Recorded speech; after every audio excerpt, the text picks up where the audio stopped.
Hello everybody. Got Tom's 5 bolts here.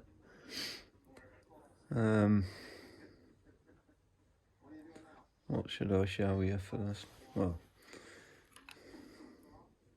earlier we found the 11-inch bolts didn't really go well in his bow, nor did they mine, but I sort of forgot I made these 13-inch ones with some 78 tips and aluminium nocks. And I stuck this one through a rat about 10 minutes ago. And that was bang on, so that's 170 grain. But anyway, to these FMA supersonic bolts. Very expensive from what I've seen, about 50 quid for 10.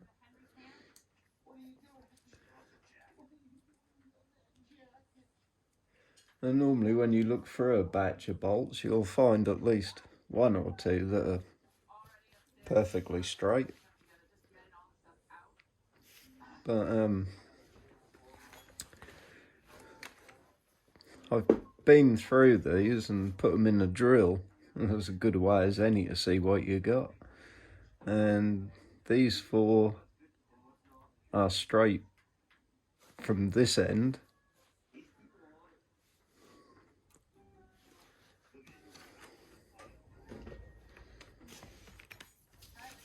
Pop them in a drill.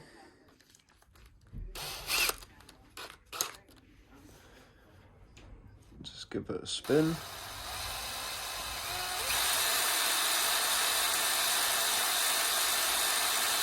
And you see the tip is wobbling a little bit, but the back end is straight.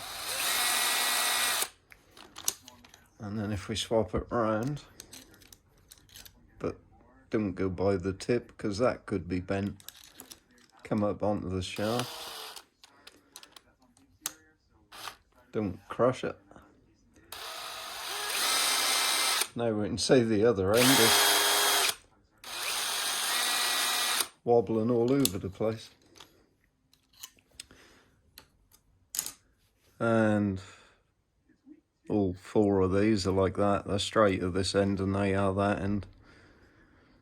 And this one is bent whichever end you put it in. So you're never going to make a straight bolt out of that. So if that was a new piece of carbon that I was using, I'd cut it in half and make 2 6-inch bolts out of it, which would be damn straight indeed.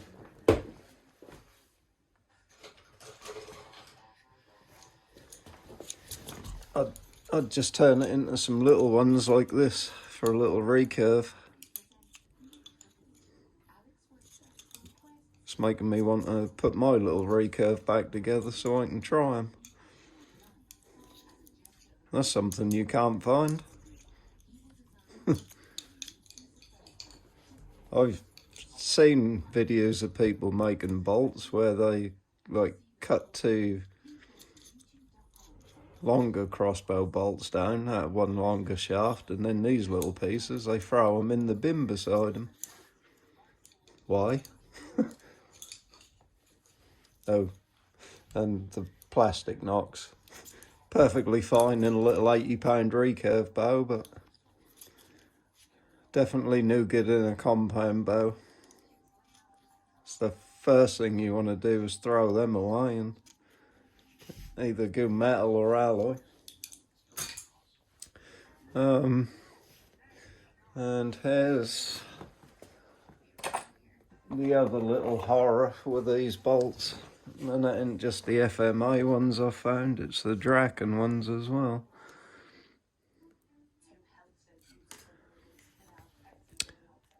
I've never come across a knock that's been glued in yet. And even when I did glue them in, my rev just smashed them down into the bolt and flared it all out and broke the string. So you can imagine what that would do if I now stuck that in Tom's bow, or if he did. And they're all like it.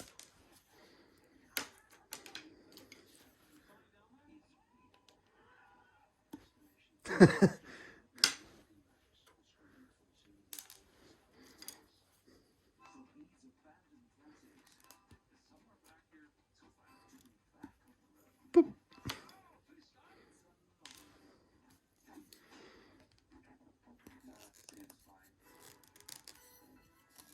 That one's a little bit tighter.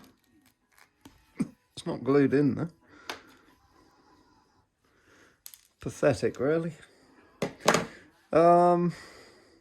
Right, I'm only going to work on one. I'm not going to do them all. So basically, I'm going to put a tip in. Oh, that's the other thing I was going to show, the fletchings. How poor some of these are. Basically got a bit of a left helical going on that one, and then when you turn it over, we've got a bit of a right going on, so that would be one, and they're both leaning that way. That'd be one rather confused bolt when it come out. That wouldn't know which way to get. Oh, and look at this.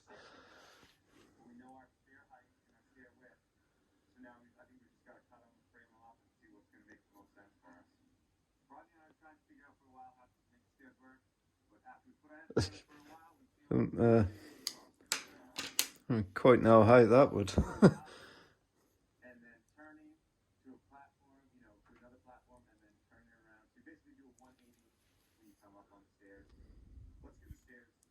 That one's not too bad, but it's not glued on in a straight line. It's got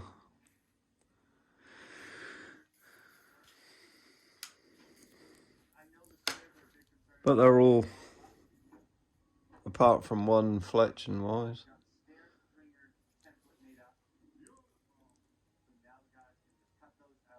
Yeah, I think this was the best one.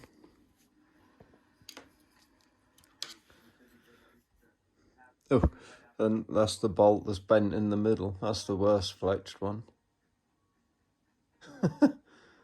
That's very poor. No, I've been searching for tips that are actually straight.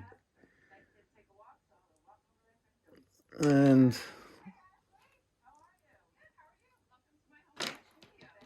all of these are bent.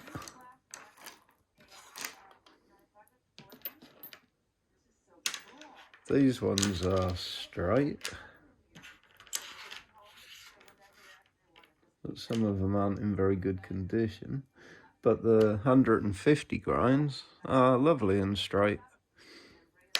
I haven't found one of them yet that is bent. So what I'm going to do, I've popped that one in the drill and filed it down.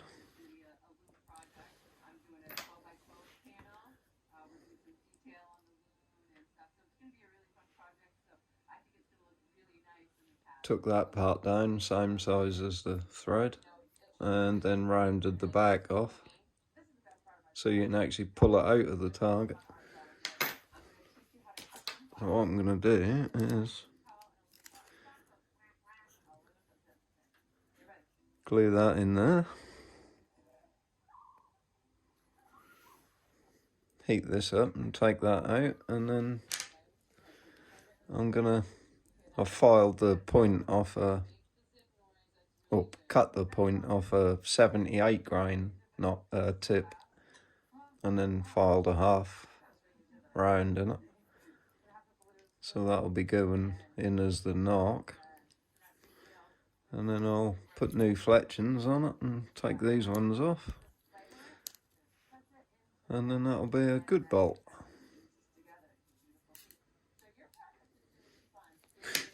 Well, I will do that with 4 of them, and this one I'll probably just replace it. Oh, that fletching is very, very poorly. Yeah, I'll replace that one, make 2 6-inch out of that, because that's very bad. You'd never hit the bullseye with that.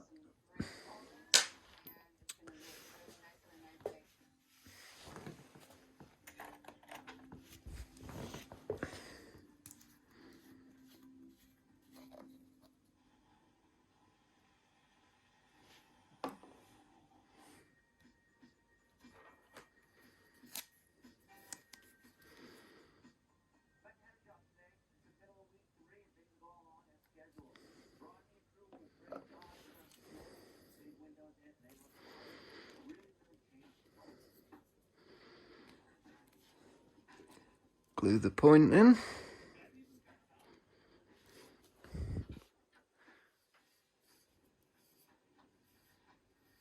Yep, it's turning lovely and true.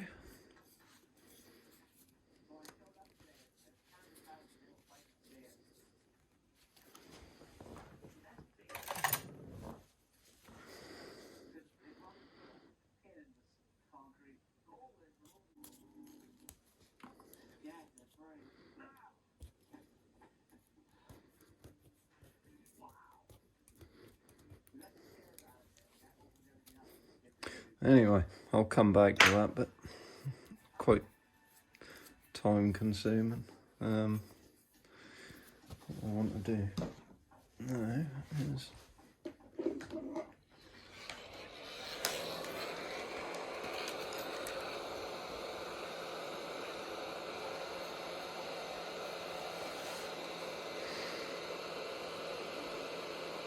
warm the point up, and the heat will go up into the shaft and melt the glue.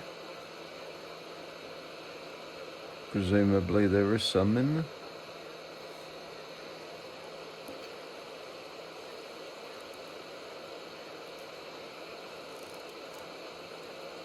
Yeah.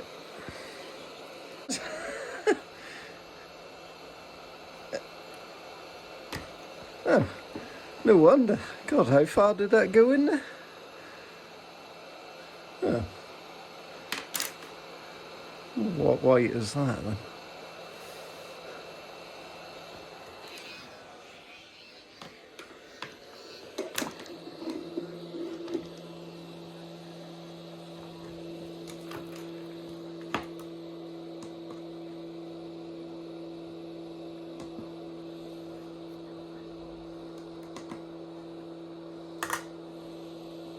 $62.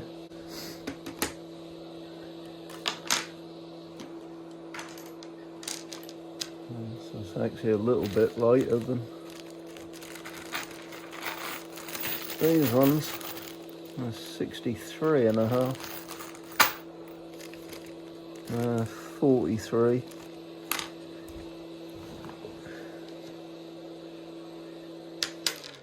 And these ones are 78, but I need more weight than that, so I've gone for these 150s. Right.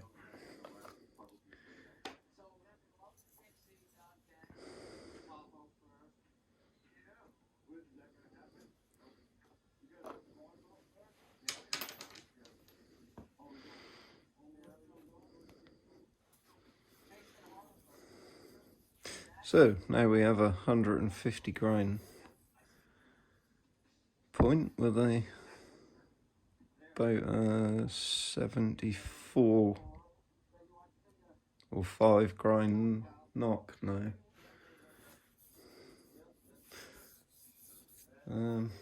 So I'll clean that off later.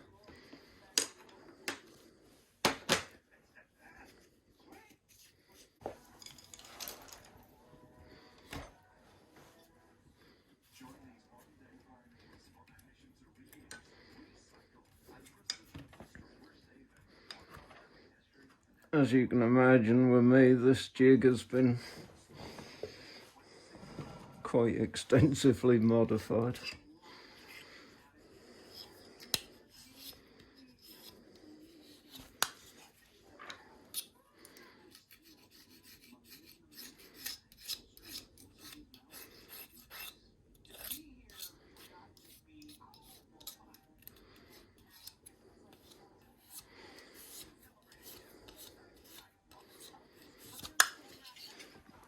basically the reason this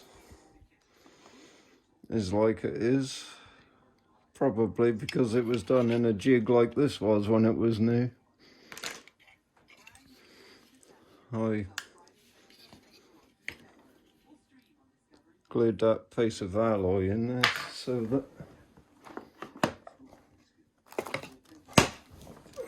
these are the new fletchings we're going to be putting on. So.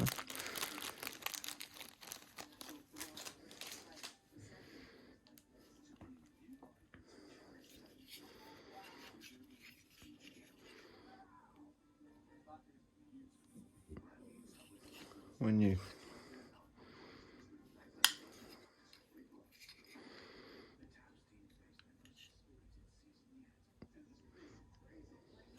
put them in now, it basically keeps them upright so they can't lean over like that. Even if this bolt was straight, that wouldn't fly straight.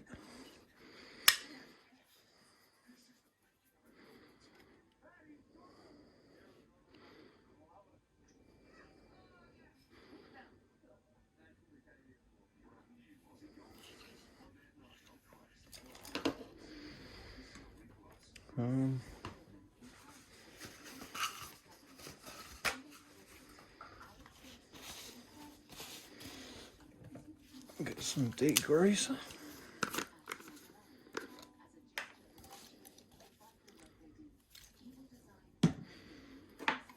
Because there will be a lot of carbon and all sorts of other crap on it.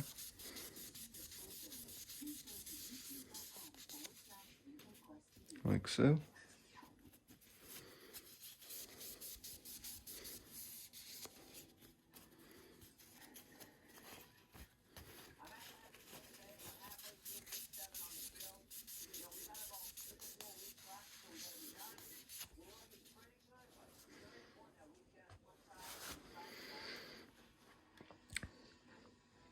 That was a four-way one with a handle in the back, little knob. But that was so sloppy and never really seemed to lock in the same place twice. So I glued all that in, and then I had to file all this because it weren't designed for these little half moon knocks. It was designed for the arrow ones. And then when you tried to push your vane down onto your bolt, it would just bend the bolt down. So I filed these and glued them.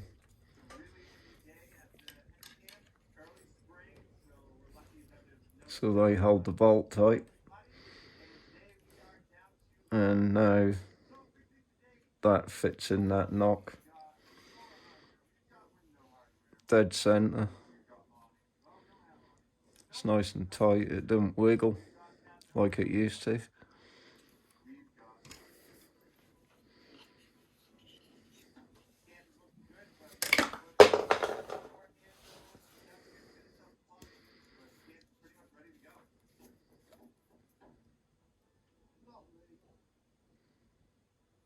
Glue is starting to get snotty.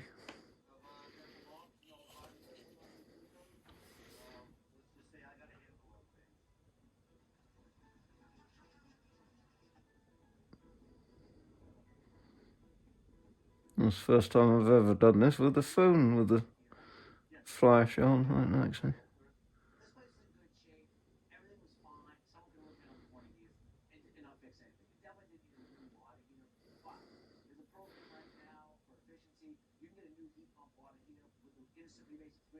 A lot of people worry about getting too much glue on these, but in my experience, it's best to get a little extra on and have some splurge out than it is have dry spots. Because if you give it a very thin coat, it'll soak into the fletching, and then time you go to put it on, that's like dry. and that'll fall off. Another good thing about this Gorilla, it don't go off in like 8 to 10 seconds. It takes about 20. So if you don't get it on in the right place, you can pull it off and have another go. Now when I push down on this, I know everything is perfectly upright and the bolt ain't bending. Can you take your wet tile away? That's it. Good boy. Did you catch any rats? No? Did earlier, didn't you? Right on the ball.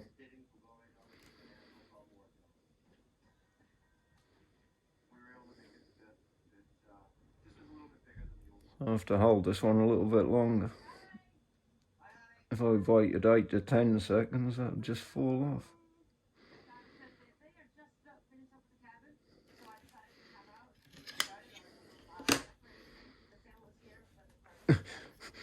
That bolt is actually now pushed in my filing so well. Bit of a job to... So what we want is our knock with the fletching perfectly upright. And it's 0 at the back and it's 1 degree right to the front.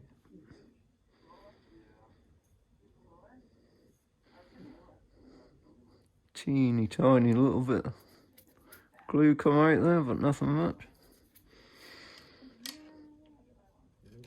Now when I pop that in the other way up, again it's perfectly locked. It's down on the posts there.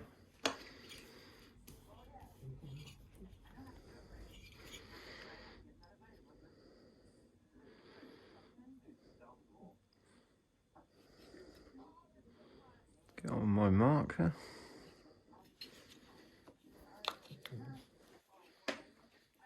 Dog is snoring its head off again.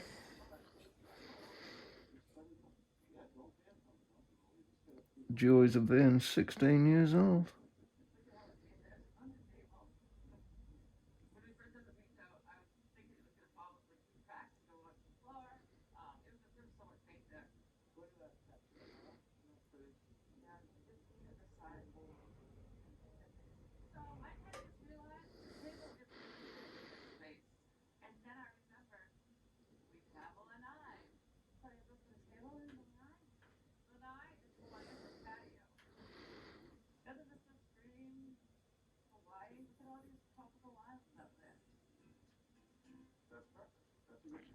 Got to keep an eye on it because that fletching's so cut up like a sponge. And then you end up with a dry spot. Actually, this phone flash has done a really good job of highlighting that.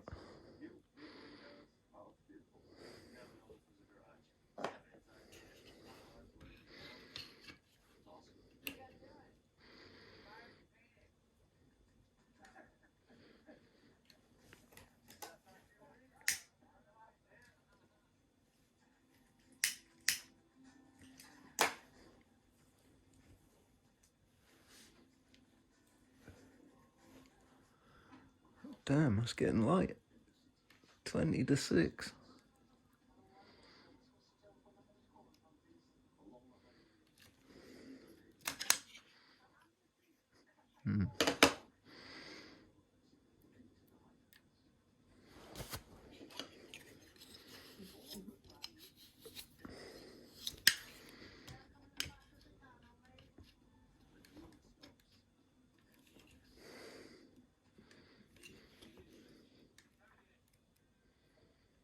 Splurged a bit too much out of that one. That stuck to the jig.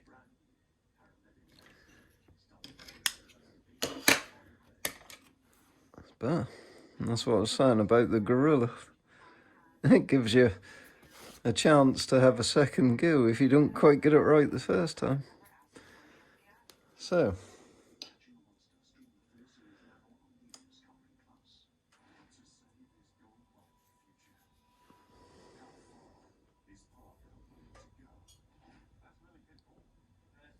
Nice and upright. Slight right helical.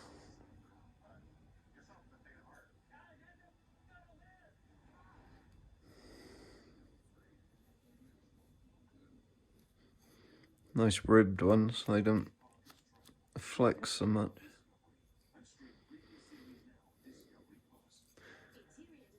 Quite important when you start sticking them out there. The speed these bows are doing.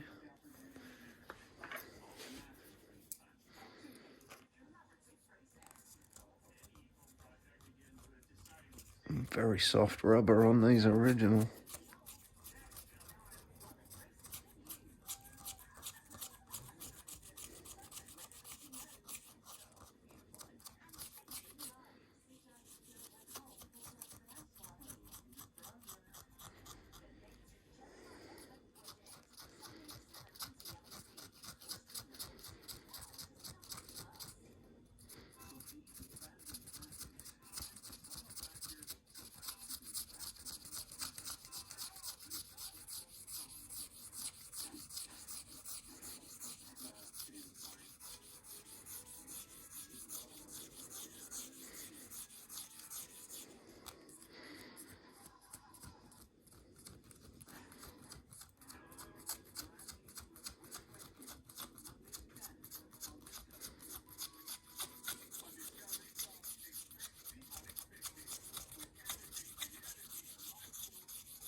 There we have it.